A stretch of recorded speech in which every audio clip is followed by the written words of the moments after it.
Game number 5, 76ers versus Knicks. Lamang ang Knicks sa series 3-1.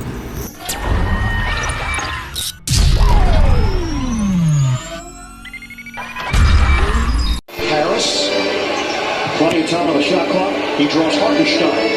Harris, the fade. It's good. That's a good sign right for the post, saying that Joel Embiid giving Reggie Miller a run at the back of those 80 men in the history of New York sports. Yeah, Michael Carter. 26-17. Siyam ang lamang ng Sixers pagkatapos ng first quarter.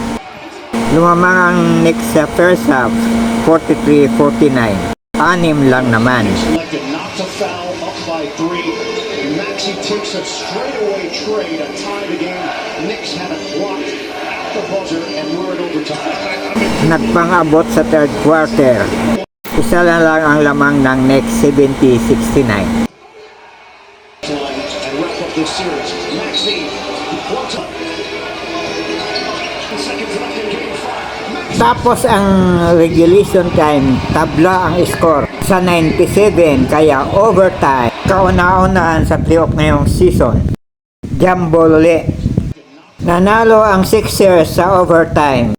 112-106, kaya magkakaroon ng 6 game.